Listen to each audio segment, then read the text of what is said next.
Cek one. Assalamualaikum warahmatullahi wabarakatuh. Saya perkenalkan, saya nama Ahmadi dari Madiun. Di sini kami mau ada yaitu pertanyaan kepada Gus Muhlakson yang kami hormati. Kepada para jamaah, Bapak, Ibu yang sudah paham yang masalah saya mau tanyakan ini, nggak usah diketawakan. Bagi jamaah yang belum mengetahui, moga-moga jadi pengetahuan atau dari pengertian. Yang saya tanyakan ini sedikit keluar dari tema malam ini. Bapak Kiai Haji Muhlakson Rasyid yang kami hormati, yang saya tanyakan yaitu masalah tawasul untuk secara hakikat. Agak ngejer Pak Yai ini. Nggih, monggo, mboten napa-napa. Masalah tawasul yaitu kepada terutama kepada junjungan kita Nabi Agung Nabi Muhammad Shallallahu Alaihi Wasallam, yaitu orang yang sudah dijamin oleh Allah untuk kesempurnaannya. Yang saya tanyakan yaitu dari semua umat, yaitu sering sekali yaitu dari awal ceramah maupun apapun acara yaitu menyampaikan salam atau hidayah Fatihah kepadanya. Terus lagi kepada tawasul kepada para masyayikh, para kekasih Allah. Secara hakikat itu manfaatnya yaitu apa untuk kita semua. Itu yang pertama. Dan yang kedua, ini WA dari kawan-kawan, dari saudara-saudara kita yang ada di luar ini. Setiap acara ini dari pertama sampai sekarang mengikuti live streaming, mengikuti acara ini. Yang ditanyakan nanti waktu khulwat tanggal 17 itu bolehkah mengikuti khulwat di sini atau baiat di sini. Yang ketiganya yaitu insya Allah diadakan jam berapa. Itu Pak Yai yang saya tanyakan, mungkin ada khilaf, saya mohon maaf. Wassalamualaikum warahmatullahi wabarakatuh. Waalaikumsalam warahmatullahi wabarakatuh. Ketika saat di tengah jalan itu banyak orang berkumpul, terus jenengan itu lewat sambil bicara selangkung, permisi, nyuwun sewu, manfaati terhadap jenengan apa terhadap yang di pinggir-pinggir jalan? Terhadap diri panjenengan sendiri. Rahmat yang muncul dari orang-orang di pinggir jalan, kasih sayang itu kembali pada panjenengan yang lewat. Nggih napa mboten? Paham maksud kula niki jenengan? Ya wis nek paham kata jawab. Gini Bapak Ibu, tawasul itu laksana tafaul. Arep-arep tegese arep-arep iku dampaknya itu kembali pada diri sendiri. Gampangannya tafaul iku ben jenengan iki dijadikan Allah sebagai kekasih seperti mereka-mereka itu. Iku tafaul namanya. Sehingga mengapa pendidikan tauhid mengajarkan ketika kau bertawasul itu hatimu harus bertajalli itu gimana? Biar tidak memandang makhluk. Sebab yang mempunyai rahmat itu bukan makhluk. Dan itu kembali kepada diri Anda sendiri. Lah, niki sering saya katakan, cara bertawasul pada Allah biar cepat, bertawasul terhadap para kekasih Allah biar cepat, yang kedua biar tidak mendewakan makhluk, cukup khususon sedoyo semua kekasih Allah Al-Fatihah. Jadi seperti itu penak. Walaupun gak disebut Kanjeng Nabi seperti saya biasanya tak ada sebut ya. Itu memang semata-mata ben gak tabrakan ambek hukum syarek asli nih cepetan khususon sedoyo kekasih Allah Al-Fatihah. Kabeh kekasih Allah yang masih hidup di dunia atau yang sudah mati secara jasmani semuanya jadi satu. Lajeng dikira. Oke, kalau kita tanggal 17 saya terangkan tentang cara bertawasul. Jelas secara hakikat itu kembalinya rahmat datang jenengan. Coba jenengan itu ada banyak orang kumpul ngwengret. Mungkin dibalang ya. Sebetulnya itu tata krama, etika kepada Allah, sebab orang yang dekat pada Allah disebut ala inna aulia Allah. Seperti itu, etika. Kalau sistem wasilun memang gitu Pak, itu pakai etika. Kalau sistem majetubun gak taek-taekan. Sebab semua itu makhluk iso opo. Ngoten dan niku. Wis. Jadi prai total tidak punya tata krama. Yo maklumono masalah mereka itu orang gila. Ya udah. Ya sudah. Itu yang pertama. Yang kedua, nggih boleh. Walaupun jenengan mengikuti baiat lewat live streaming, sah. Saya katakan sekali lagi, dunia ini semakin modern. Ya, semakin modern. Dulu ketika saat belum ada medsos, nyun sewu, kita belajar ke masyayikh di minit, isaroh. Akhirnya jenengan gak paham, tanya gak boleh. Ya sah. Sah.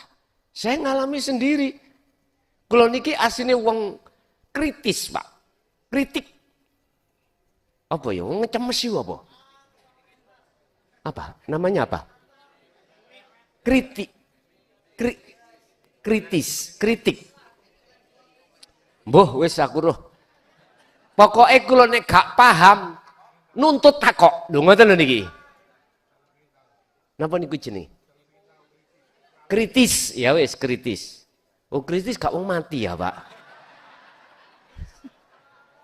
Kerwitis bojoku lah iku.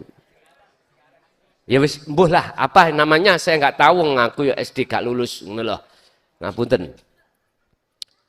Sehingga mungkin ya sudah saya ceritakan sering-sering, saya dipisui oleh Mbah Khozin ya gara-gara saya itu ngecemes. Karena memang saya nggak paham. Saya memakai kaidah siapa yang berjalan satu tempat terus dia itu tidak tahu, kok yo dia itu nggak mau, saya nggak mau tanya, maka tersesat saya. Mending saya tanya, mesti santi uring-uring dimaring nggak apa-apa. Yang penting jalan saya benar gitu. Nggih ngapunten, cara bahasa kula dengan abah tau dijotos ya gara-gara ngono kuwi, ya toh. Wis enggak apa-apa. Lah. Ini sebagai prinsip. Maka saya katakan di medsos khususnya alasan saya mengapa saya katakan syah. Pertama, Anda yang membuka channel kami Ponpes Jaya Baru, jelas di situ ada wasilah yang kujadikan sebagai penyambung antara saya dengan jenengan yang lewat nomor. Nomor itu supaya jenengan itu bisa langsung bertanya manakala ketemu keterangan yang tidak terus bedanya apa dengan yang langsung ketemu saya? Nggak ada bedanya. Satu, letaknya sah saya katakan itu di situ. Yang kedua, masalah baiat. Nah ini sebab 90% mengatakan, jumhur ulama mengatakan baiat kalau lewat YouTube iku sing baiat setan. Harus ketemu yang baiat. Mohon maaf itu tidak salah karena yang membaiat merasa dirinya makhluk yang membaiat. Masih terkuasai oleh nafsu, ingin diparani, Pak.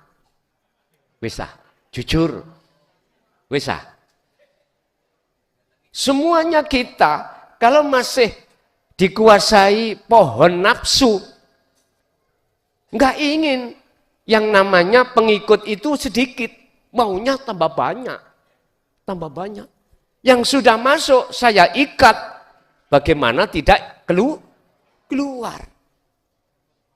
Kita semuanya kalau di dalam tubuh kita hati ini ada pohon nafsu yang masih menancap, pasti seperti itu Pak. Siapapun kita. Aku gak ngomong ulama A, ulama B, mursyid A, mursyid B. Enggak. Semua kita.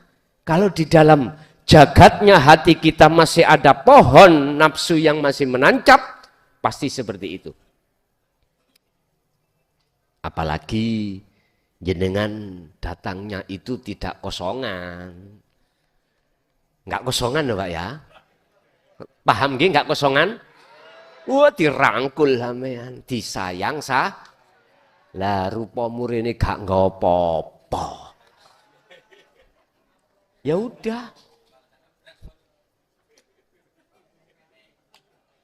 Tapi jujur tidak mau keluar, harus tak ikat. Kalau Anda keluar, saya katakan murtad kamu.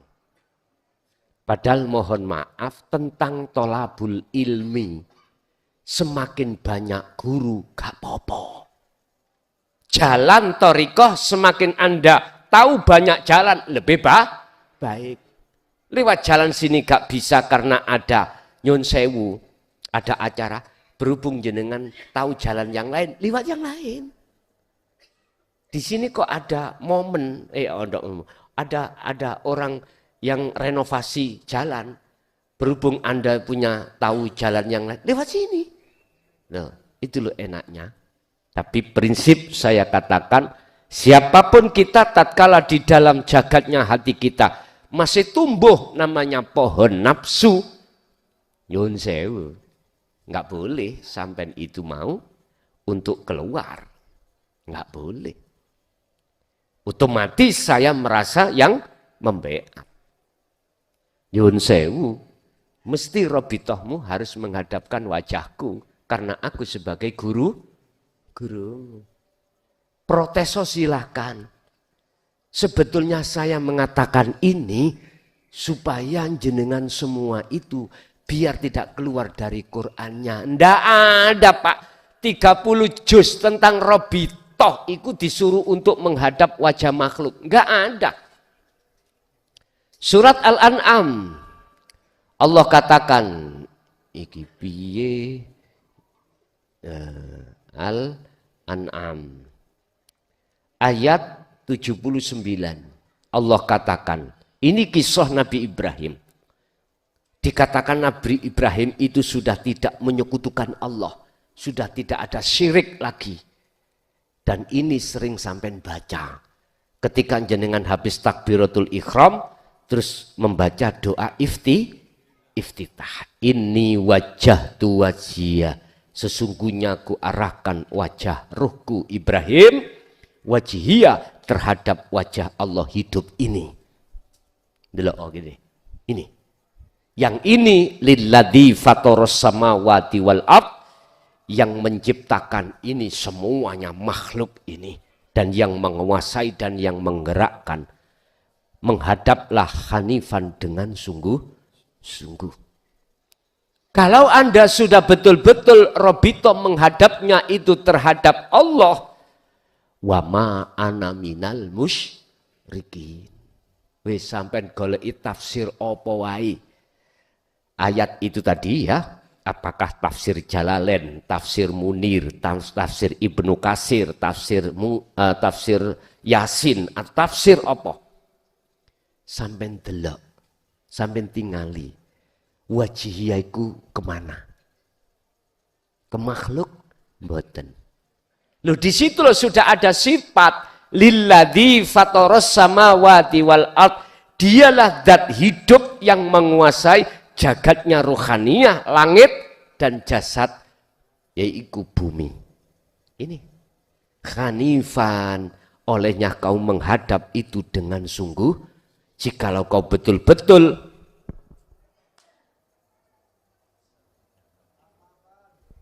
wama ana minal musyrikin, wama ana lan ora ono utawi aku, kata ruhnya Ibrahim, Nabi Ibrahim, iku minal musyrikin, saya bukan termasuk golongan orang yang menyekutukan Allah. Wis, ya itu nanti.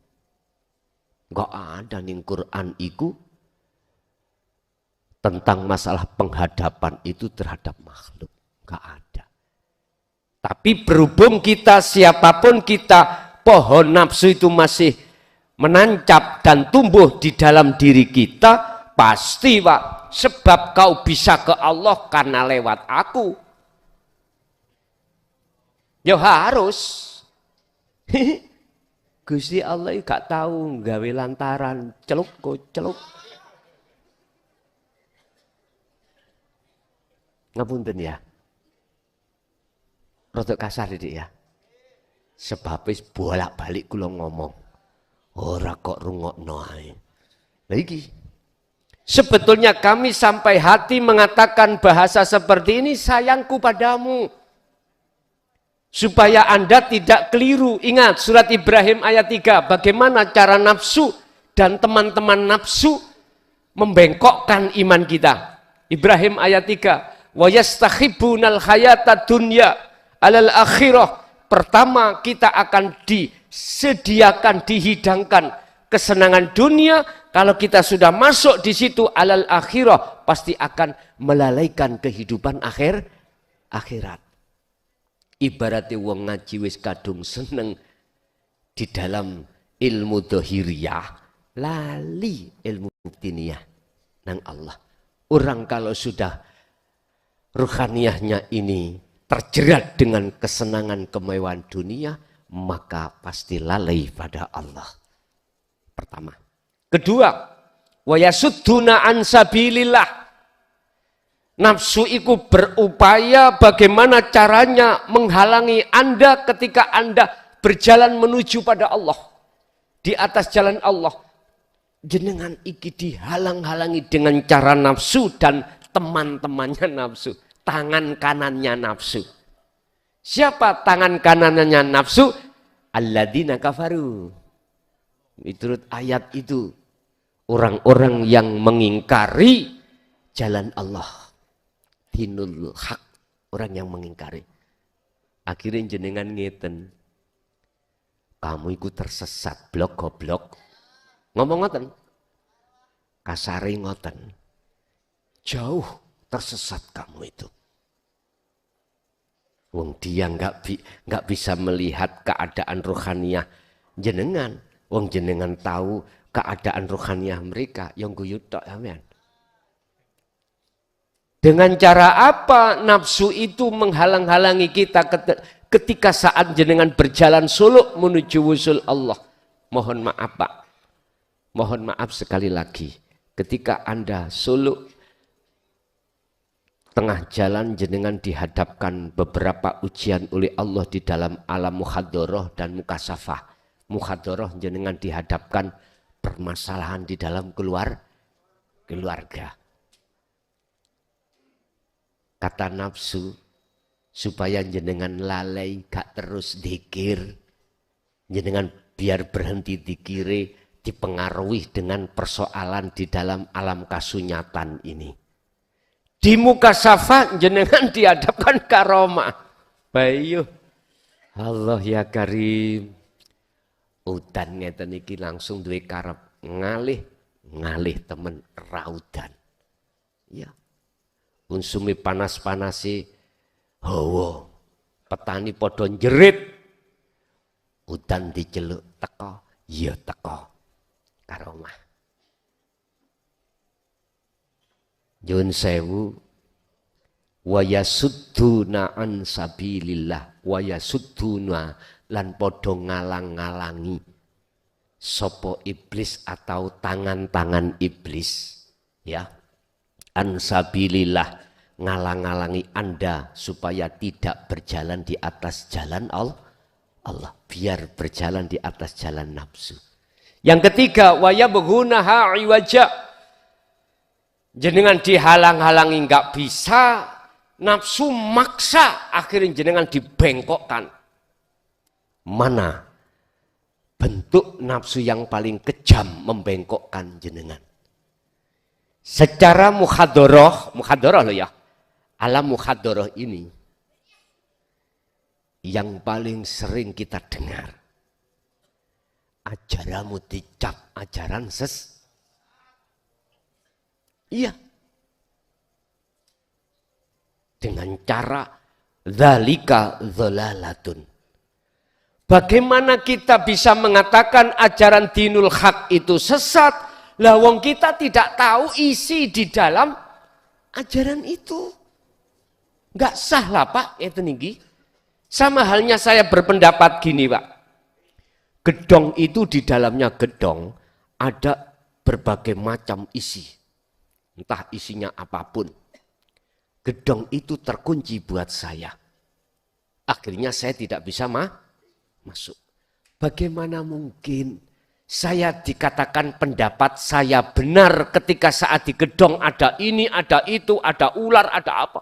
Enggak sah Pak. Yang sah makolanya itu ketika saat jenengan sudah masuk di dalam gedong, apa isi di dalam gedong baru jenengan yang benar makolahnya. Makanya kami bagaimana bisa menerima seseorang yang tidak bisa, yang tidak tahu isi materi dinul tauhid itu apa. Lalu kita tidak tahu isinya, kita mengatakan itu sesat. Tidak jauh berbeda antara Abu Jahal dengan Rasulullah. Mengapa Abu Jahal itu kok ya mengatakan bahwasanya ajaran Muhammad itu sesat dan Muhammad sebagai tukang sihir? Karena mereka belum ngerti apa yang ada di dalam itu. Otomatis makalahnya Abu Jahal itu gak bisa dipertanggungjawabkan. Dia gak tahu. Mungkin pamannya beliau sendiri, yaitu Sayyidina Umar. Sayyidina Umar awalnya kan orang ingkare, wong ingkar toh Pak Ibu. Cara preman iku mbah buyute preman. Sampai ditakuti wong sak negeri ku takut. Abu Jahal ya takut, Abu Lahab ya takut Pak. Bengis cara Sayyidina Umar itu bengis. Cara raja tega, gitu, raja tega. Lah itu loh Allah tanamkan sifat kasih sayang untuk melindungi Muhammad atas intimidasi daripada al-mala' pemimpin-pemimpin orang kafir Quraisy, padahal dia belum Islam, pamannya sendiri. Akhirnya ketika saat mendengar bahwasanya Rasulullah direncanakan mau dibunuh, Sayyidina Umar itu dengar. Apa yang terjadi? Di muka umum yang namanya Abu Jahal, Abu Lahab, itu langsung dipongor oleh Sayyidina. Tahu dipongor nggih? Langsung dipukul. Enggak berani, Pak. Wong Sayyidina Umar itu ketika saat jalan-jalan itu di gang-gang orang yang biasanya di depan rumah jagongan, tik beleber mlebu omah dikancingi. Beda nek jenengan. Metu nang ngene kan bener orang kampung bleber mlebu sebabe kuwi tahu gendeng. Hati wedi gendengnya. Itu Sayyidina Umar. Nggih mohon maaf. Jadi kita bertawasul kepada para kekasih Allah itu etikanya karena tafaul kepada Allah yang manfaatnya kepada diri kita sendiri gitu loh. Ada lagi.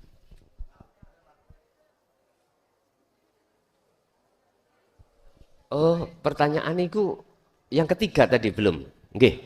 Jadi Pak, jenengan ini sah hukumnya ketika jenengan ini walaupun ikut baiat lewat streaming sah. Karena apa? Karena yang membaiat jenengan iku Allah, bukan saya. Innama ana basarum mislukum, saya sama dengan Anda ini adalah makhluk. Bagaimana mungkin sifat status makhluk itulah haula wala quwata bisa untuk menolong, bisa untuk membaiat terhadap orang lain? Nggak bisa. Yang berhak untuk bisa membaiat, baiat itu nanti artinya adalah menyambung. Itu adalah Allah. Allah yang menyambung talinya ruh jenengan kali kula pada Allah. Allah sendiri. Makanya yang betul-betul dzurriyyah Rasul itu adalah mereka yang tidak ngaku-ngaku sebagai dzurriyyah, yang tidak ngaku-ngaku sebagai habaib, tapi ketika beliau ini yang disebut tabi'ina sholihin, wajib ketika dia membaiat itu lepas diri. Kok bisa di YouTube itu dikatakan sah? Karena munculnya YouTube suara, kalau nggak ada Allah bisa nggak? Nggak bisa. Sama dengan saya. Jikalau jenengan hanya tanggal 17 ke sini, baiat langsung ke sini, boleh. Lawang lewat streamingnya boleh, apalagi datang ke sini. Ya udah, besok itu kalau bisa dikondisikan jenengan waktu baiat bajunya putih kabeh. Ya, ben koyok ketek nak nggone pojokan. Itu artinya tafaul kita biar betul-betul kita perjalanan fitrah itu bersih sungguhan. Sing randuwe yo ora usah dipeksa. Paham nggih? Wis ngoten. Jadi angsal Pak, angsal ya. Jenengan baiat waktu baiat aja ke sini, lainnya lewat live streaming dan atau mesisan sampai lewat live streaming juga nggak apa-apa. Nggih, ada